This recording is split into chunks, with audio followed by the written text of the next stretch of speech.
A paz do Senhor Jesus. Sejam todos bem-vindos e bem-vindas a este canal abençoado que foi feito especialmente para todos vocês. E hoje a história que eu trago nesta hora é a história de Ana. Exatamente, Ana. E vamos começar aqui a nossa história começando pelo significado do seu nome. O nome Ana significa graça, benevolência ou favor, que vem do hebraico, mas de uma forma grega o nome também possui o mesmo significado. Então nós vamos começar a história de Ana. Quem foi Ana? Mãe de quem? O que esta mulher fez? O que aconteceu com ela? A Ana foi a mãe do profeta Samuel, um dos personagens bíblicos mais importantes. Podemos ler sobre as histórias de Ana nos 2 primeiros capítulos do livro de 1 Samuel. Por que Samuel? Samuel é o nome do seu filho, do profeta.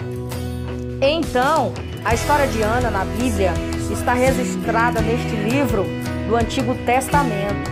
Apesar de Ana aparecer muito brevemente no relato bíblico, certamente ela é uma das mulheres mais conhecidas da Bíblia. Neste texto saberemos mais sobre quem foi Ana. Para respondermos esta pergunta, precisamos considerar que Ana é o nome de uma das mulheres citadas aqui na Bíblia, esposa de Eucana. A forma hebraica do nome Ana significa Hana, que aparece como sendo a mãe do profeta Samuel. Em sua forma grega, Ana, e aparece como sendo o nome de uma profetisa do Antigo Testamento. E então, este nome Ana, como vocês podem ver, é um nome muito lindo e significa graça. Nós vamos navegar agora nas Escrituras Sagradas e vamos conhecer a trajetória desta mulher, o que aconteceu com ela, o que trouxe na vida dela para que ela possa ser conhecida na Bíblia. Ana, ela era uma das esposas de Eucana. Eucana amava a Ana. Eucana era o nome do seu esposo. Ele era um levita da linhagem de Coate, mas que não estava na família sacerdotal, que vivia em Ramataim Zofim, em uma região montanhosa de Efraim. Lembrando aqui a todos vocês que na Bíblia Sagrada vão aparecer vários nomes bem difíceis de se pronunciar, mas é os nomes que a Bíblia cita. Então não estranhe aí alguns nomes que eu citarei aqui durante as histórias contadas. Vamos começar sabendo aqui, conhecendo a trajetória de Ana. O que aconteceu com esta mulher, que ela veio ser conhecida aqui e a sua história foi contada pelo seu filho, o profeta Samuel. A Ana, ela era estéril e é possível que Eucana tenha casado com a segunda esposa, a Penina, para que essa lhe gerasse filhos. A Penina era uma outra esposa de Eucana, porque Ana, ela não podia ter filhos. Então o Eucana casou com a Penina. E esta história tem pano para manga, viu? É uma história assim em que você fica imaginando a cena da Penina com a Ana.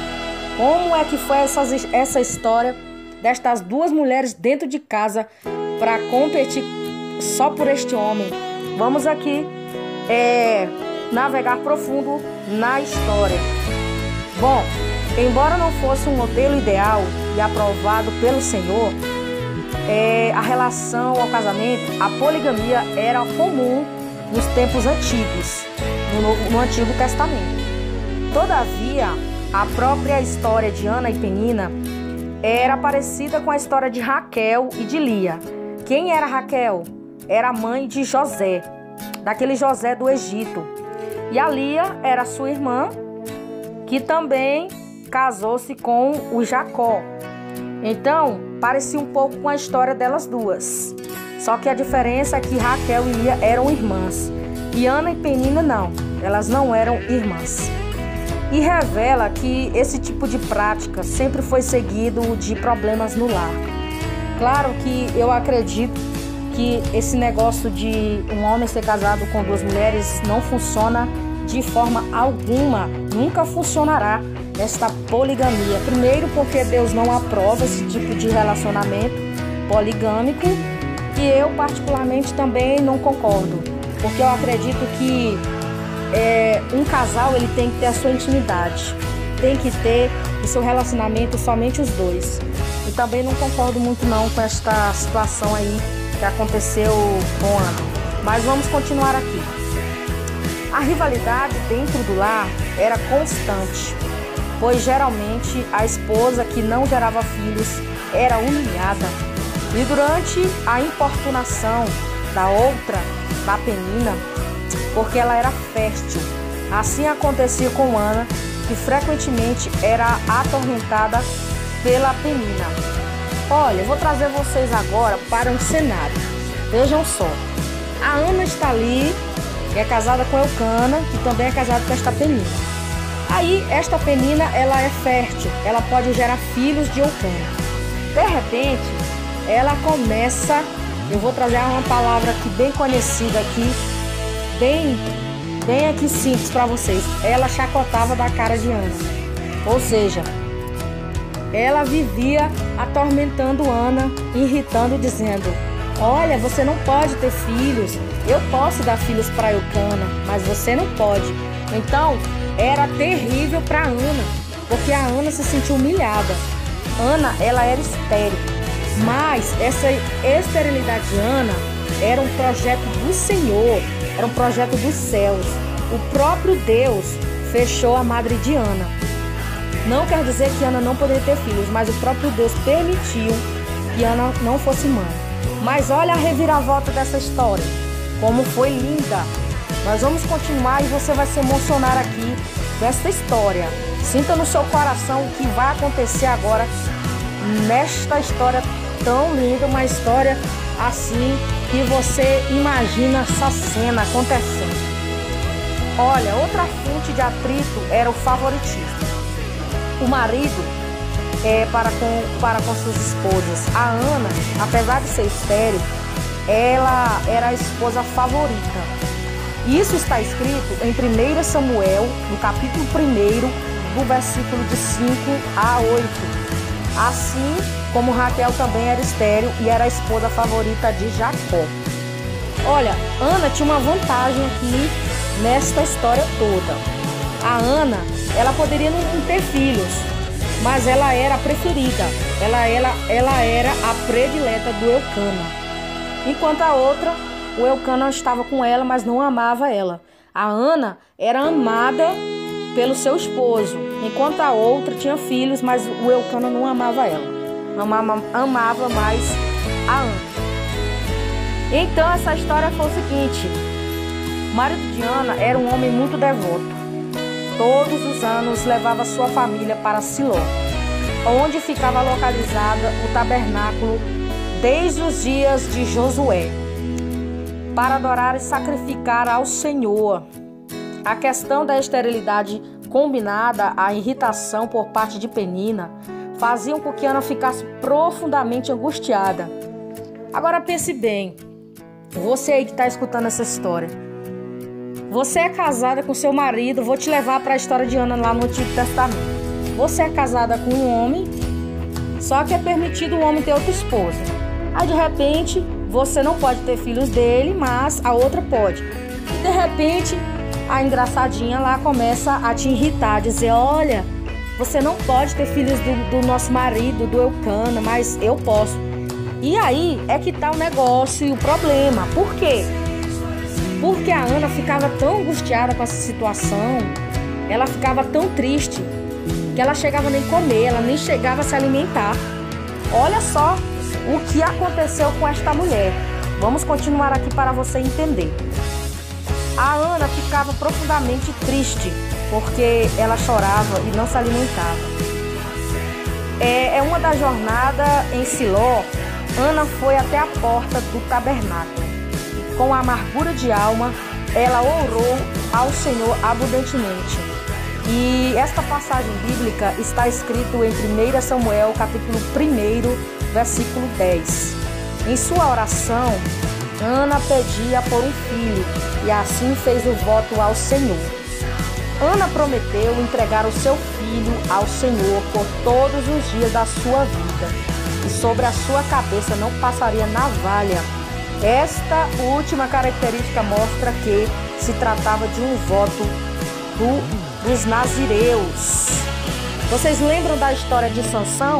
Para fazer aqui uma analogia, Sansão ele era um nazireu de Deus.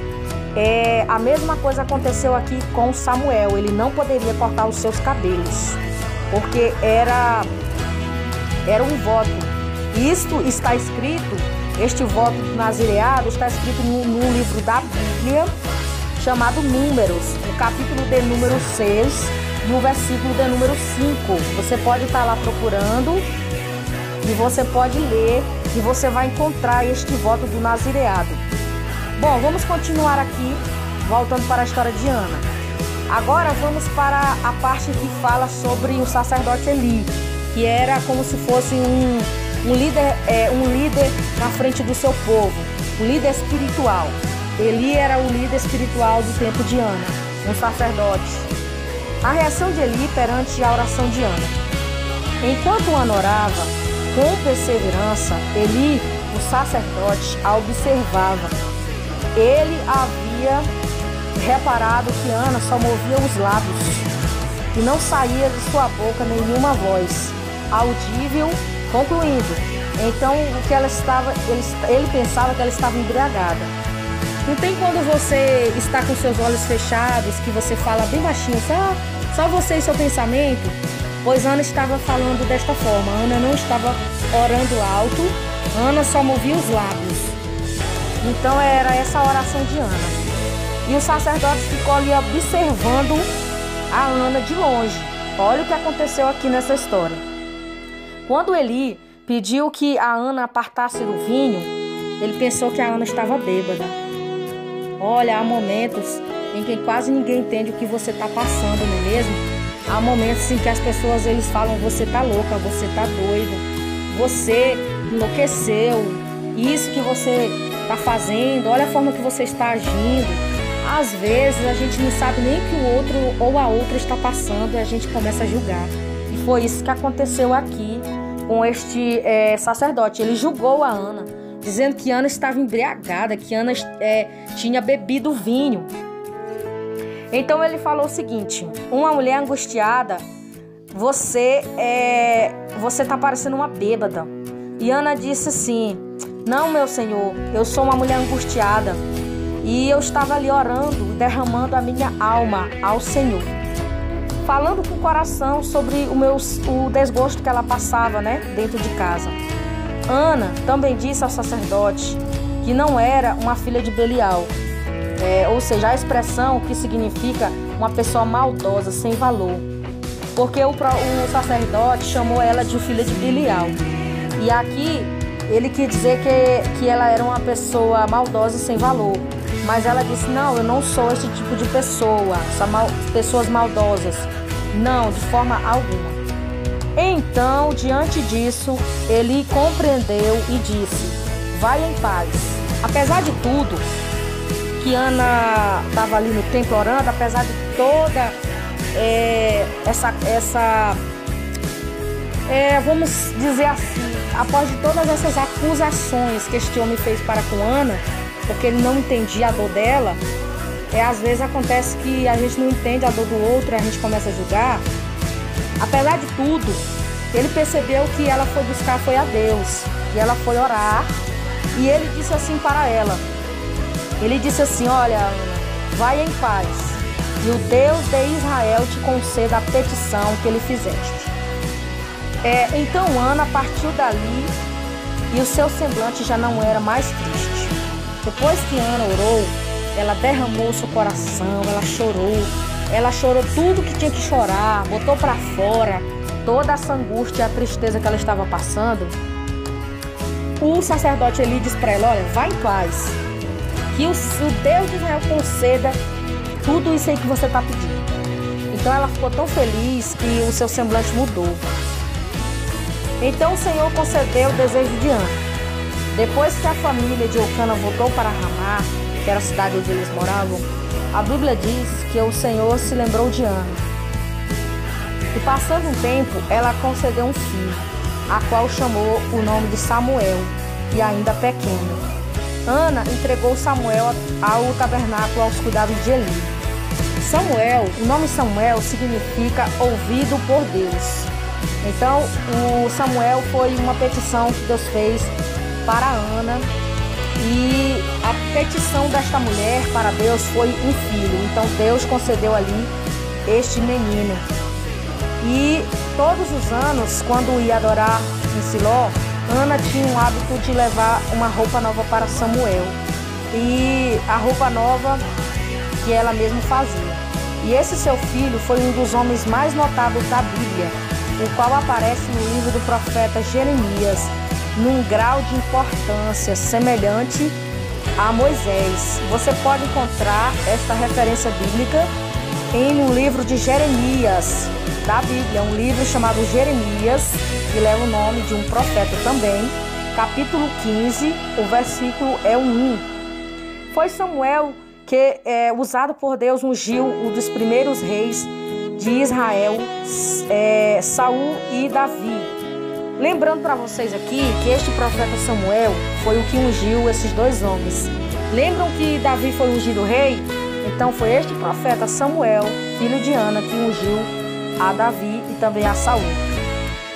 Posteriormente, no nascimento de Samuel, depois que Samuel nasceu, Ana se tornou mãe. Olha só o presente que Deus deu para Ana.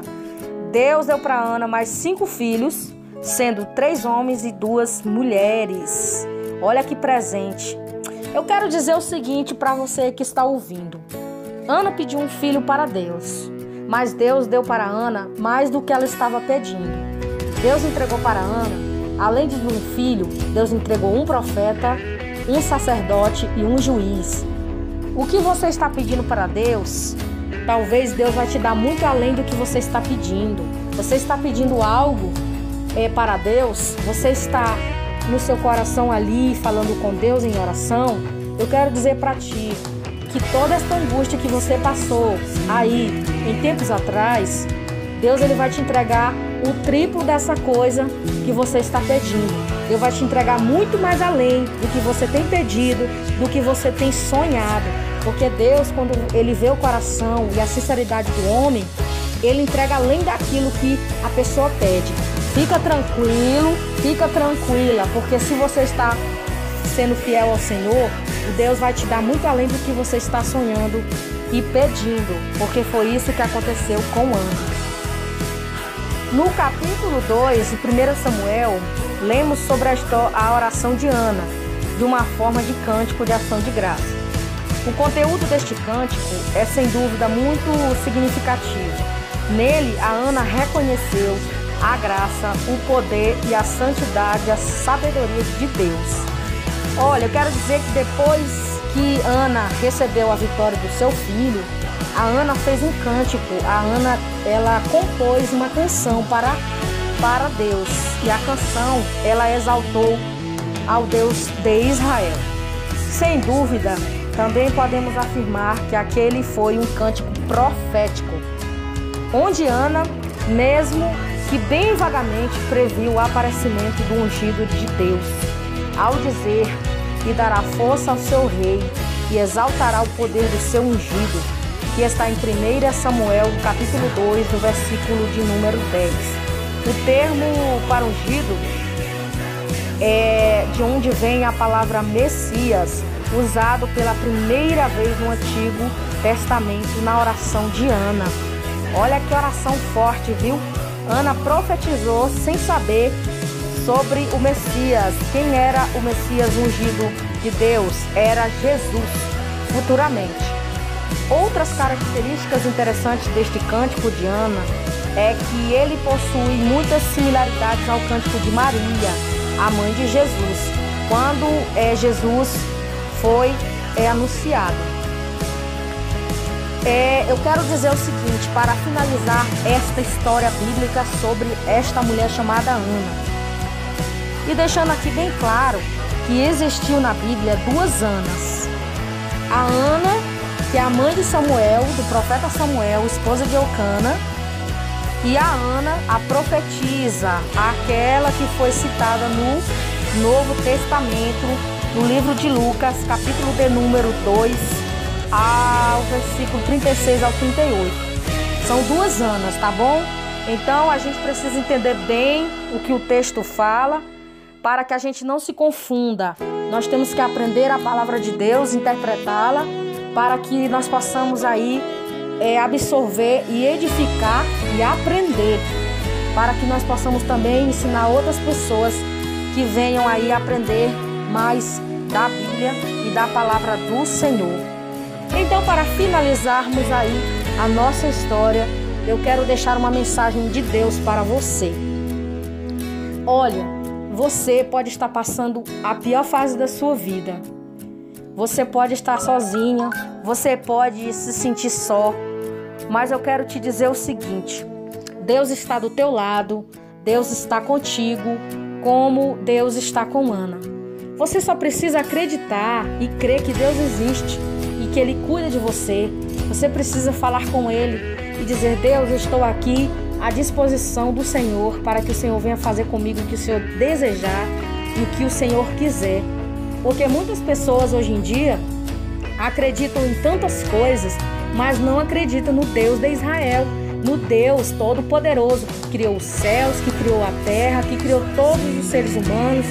Não existe outro tipo de coisa, não existe outro povo. O único povo é o povo que Deus fez, que é os seres humanos. Nós aqui na terra, nós somos ainda amados por Deus, que está lá no céu, nos olhando e nos vendo a todo momento. Se você está passando por tudo isso na sua vida, de tristeza, de solidão, eu quero dizer que Deus está contigo, que Jesus te ama e Ele tem uma obra muito grande na sua vida.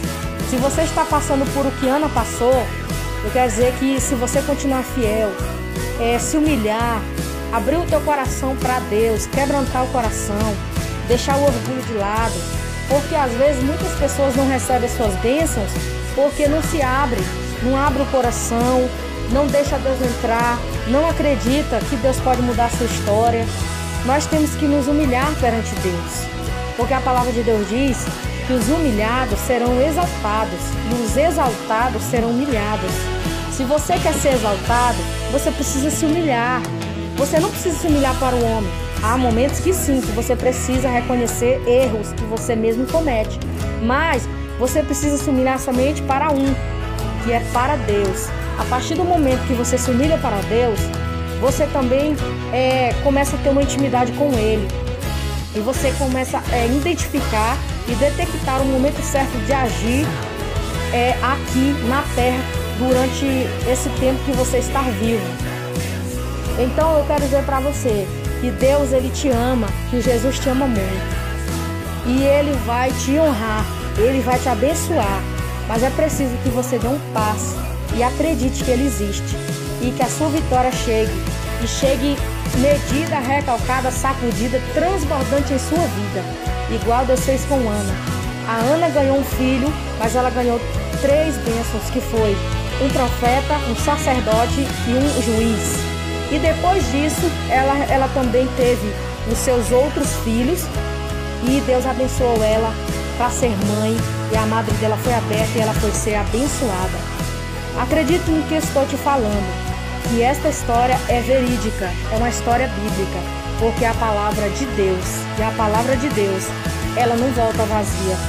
Ela vai e ela é mais cortante do que 2 espadas de 2 gumes, que corta a divisão, que entra na divisão da alma e chega bem aí no teu coração. Bom, amados e amadas, queridos e queridas, profetas e profetisas, príncipes e princesas, esta foi a história da Ana.